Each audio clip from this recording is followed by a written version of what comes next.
come to some of the issues that we see in India, and I would say some other similarly placed countries.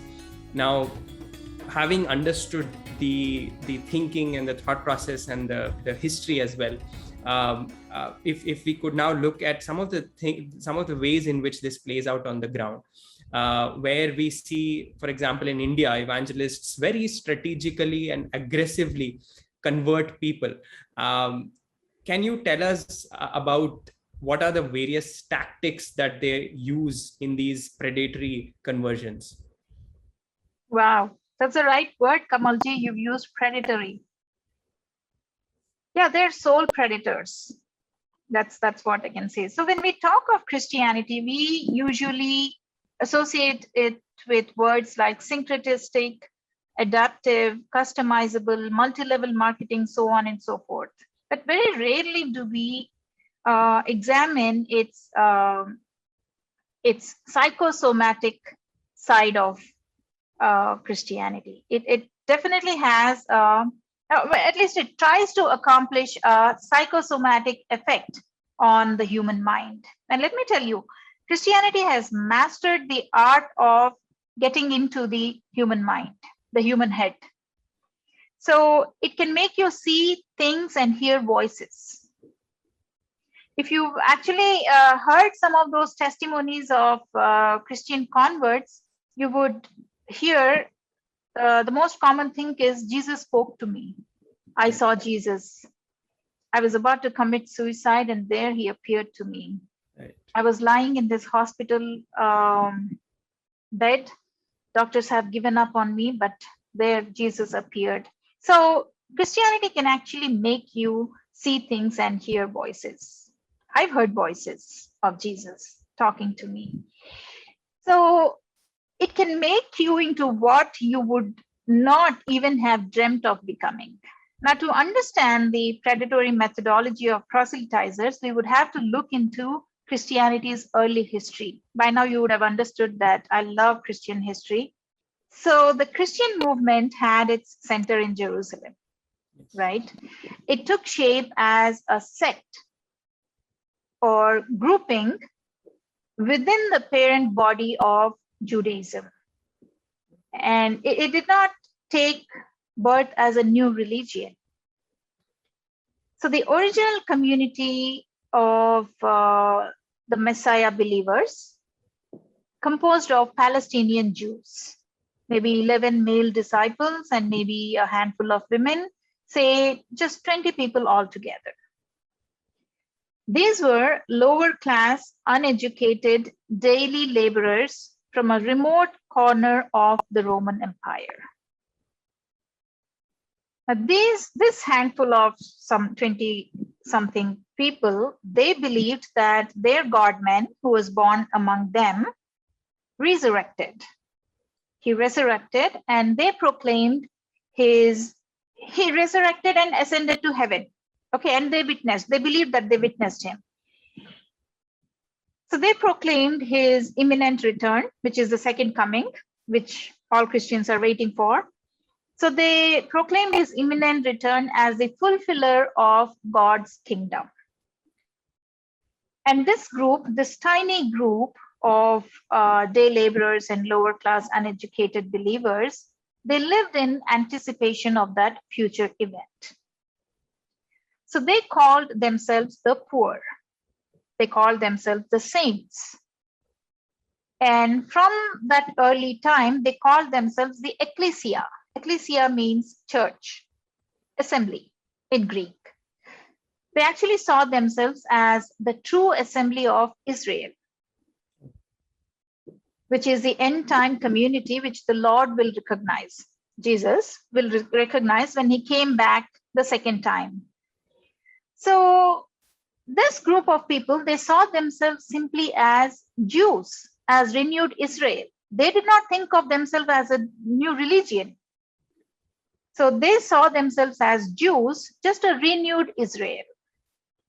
And how do we know this?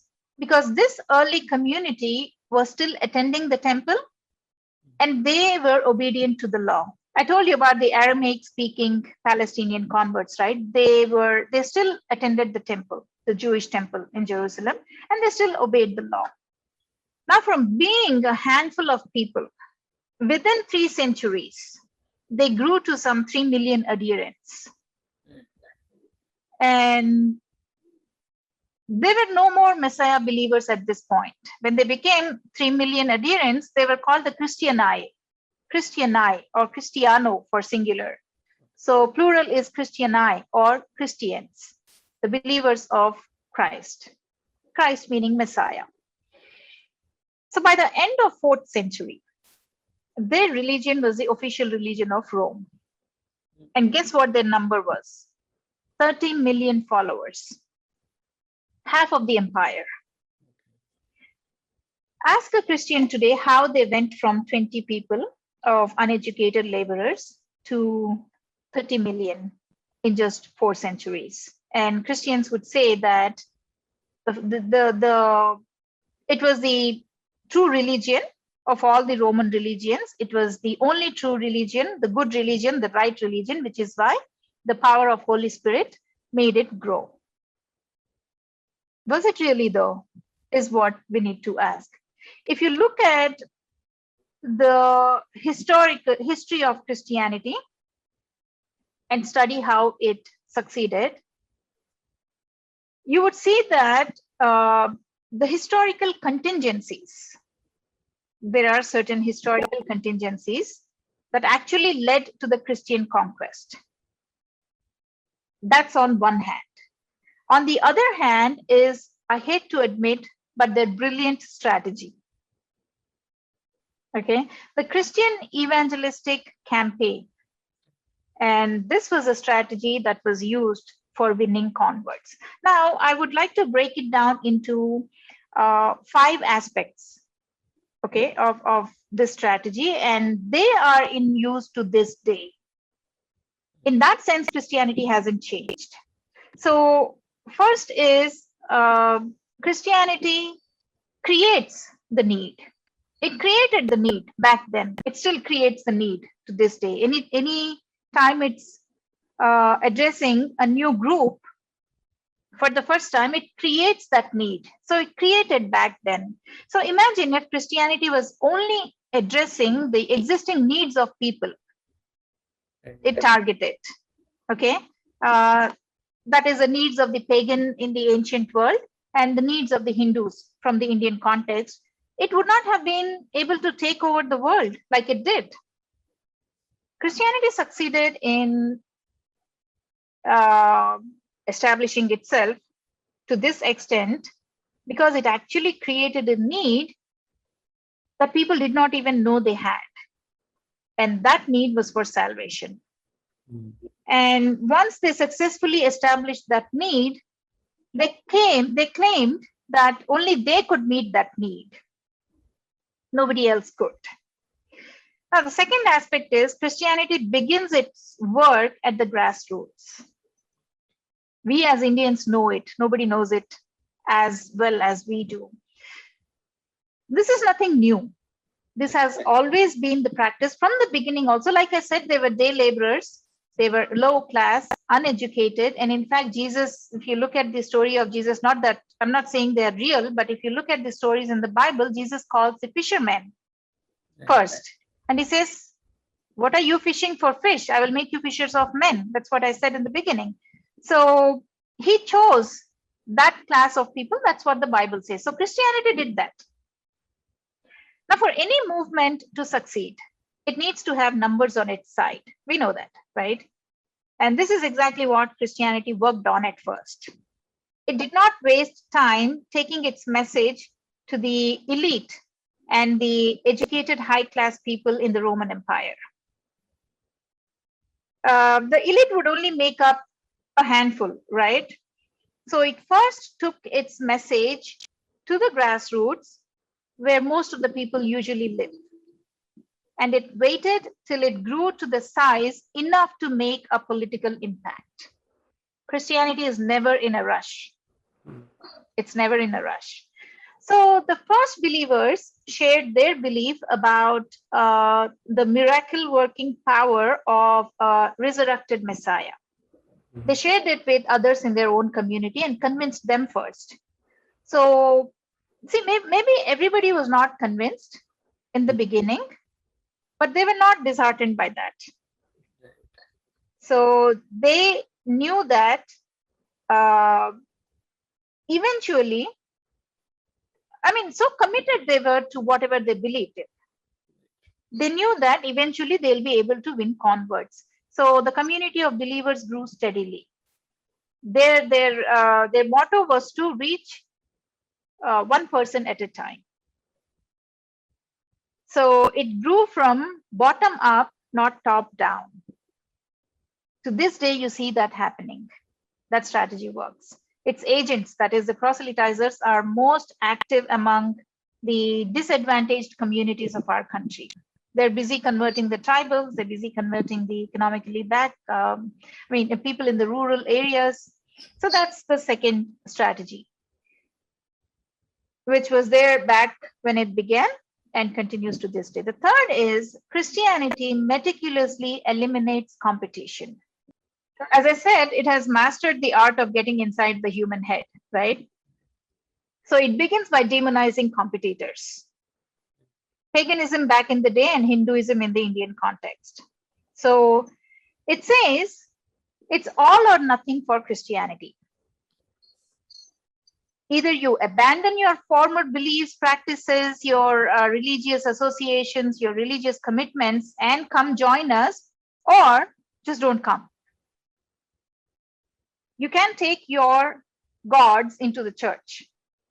But paganism didn't operate that way.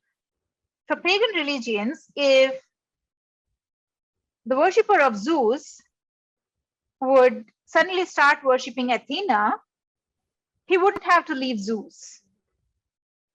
He could bring in Athena, he could bring in Apollo, he could bring in Kali, Shiva, Vishnu, anybody. But Christianity was not like that. Well, you're a worshipper of Zeus, leave him at the door if you want to come in. So Christianity was the only religion that demanded exclusivity. And it was the first religion to demand exclusivity. So by doing this, do you see what they were doing? They were actually eliminating competition. They destroyed competition. They destroyed paganism in the ancient world, and they're trying to destroy Hinduism in our times. Now, the fourth strategy is they always try to find an influential member in the group. For example, back in the day, the male members decided what the male members of the household decided what religion the family must follow. So they simply had to convert the male. When they saw that converting the influential member in the person who called the shots in the group was important for its success, they realized this in the first 3 centuries. They made it the standard business model. So among the tribal cultures, they targeted the tribe head because he decided the religion of the entire tribe. Right. When you come to India, the religion is a domestic thing, right? So proselytizers target women. Right. It's a domestic thing, right? So the woman usually decides what is best for the child. And so here they target women. Right. But the fifth strategy is it exploits human need. We know what that is. So humans are like, humans always love these magical solutions to their human problems. And Christianity sells itself as that magical solution to human needs. And it also took control of, it takes control of the society by way of schools, education. I'm talking about from the context of India. So it took control of the most critical industries, which is education industry, hospitals, and employment exchanges. So, Kamalji, in my experience, Now, I would also like to add that the reason Christianity targets women folk in India is because, especially in the rural areas, it's a woman who is responsible for the upkeep of the family health, children, husband, and it's a woman who is responsible for keeping the families together.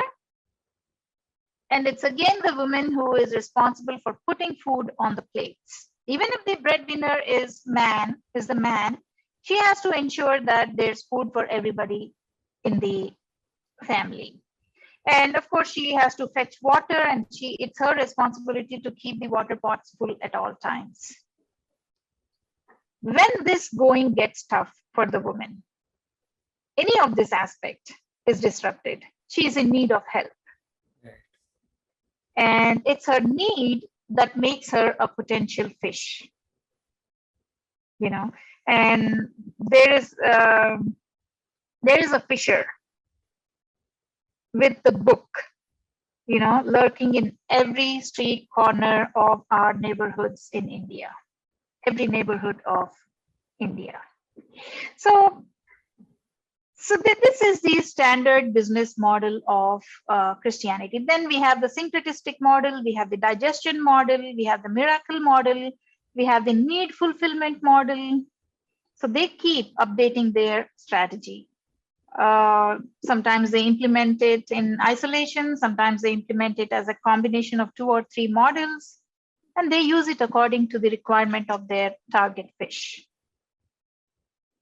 Yeah, very strategic, very, very brilliant strategy has been laid down, and proselytizers today do not have to write down their strategy. It's already there. They just have to implement it.